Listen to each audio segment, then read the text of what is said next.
2 years to this day, I uploaded my first YouTube video. Damn how the time goes by. Well, not really. Those were 2 really long-ass years now that I think about it. But anyways, in celebration of my 2-year anniversary here on YouTube, I thought I'd give you amazing people a little something to nibble on or gobble up, whichever you're more up to. I was asked not too long ago whether or not I have a top 10 favorite films list. And the answer is no.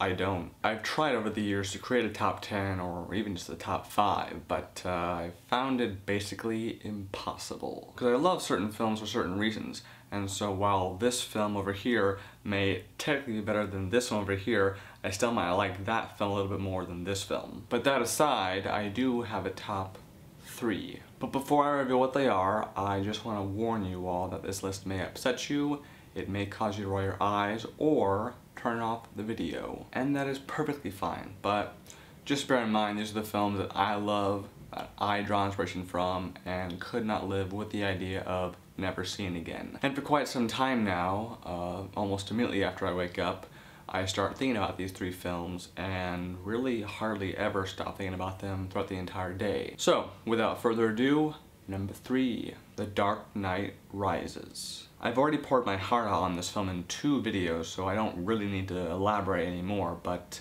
essentially this is the best 3rd film in a franchise I have ever seen. Not a single frame is wasted, and every time I see Bane stand up in the sewer when Gordon is brought in, I literally shrink in my chair.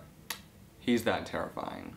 Also, real briefly, I want to address that bit where the bat symbol is burning on top of that bridge. Ask yourself not how long it took him to do that or why he did that or any other dumbass question like that. Ask instead what it means.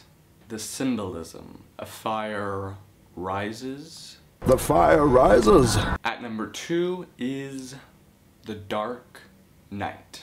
I was asked by a viewer on my second Dark Knight Rises review how I personally rank Nolan's Batman films. And my answer from 3 to 1, Rises, Dark Knight, Batman Begins. That is true to this day, so let me explain why Dark Knight is number 2 and not 3. Essentially, while I do like Rises a mere molecule more than Dark Knight, The Dark Knight is solely responsible for inspiring me to become a director, and is therefore closer to my heart. Now of course, The Dark Knight is, objectively speaking, better than Rises, but I still prefer Rises just a notch more. And now we come to the end-all be-all of the list. My favorite film of all time is...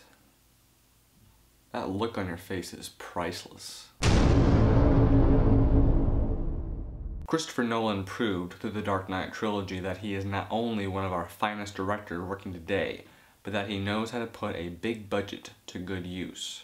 Inception is my favorite film of all time because, among other things, it is the very definition of visual storytelling. A lot of people have complained about how all the dialogue is good for is explaining how things work and whatnot.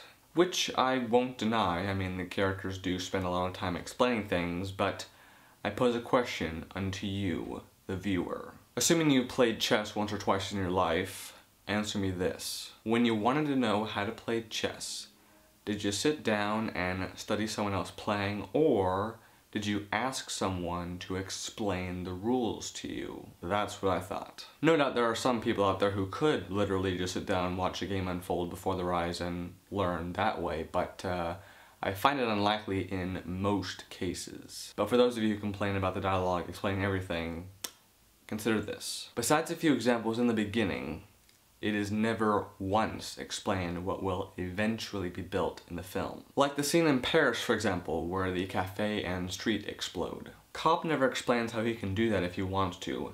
He just does it. Hence, the visual representation of something that could have been explained but wasn't. Only the rules are explained. Nothing else. And coincidentally, that scene in Paris is actually my favorite scene in that whole movie. In fact, I tear up every time I see it. Inception is also the only screenplay I own. I told myself once I had finally found my favorite film, I would buy the screenplay. And, well, I did. Excellent read, by the way. Like if you're on a plane and need something to read. Or the Batman graphic novels. also very good. I appreciate you taking the time to watch this, and thank you all, you total strangers, for supporting this channel for however long you have, months, years, whatever it is. Have an awesome day, and I'll see you soon.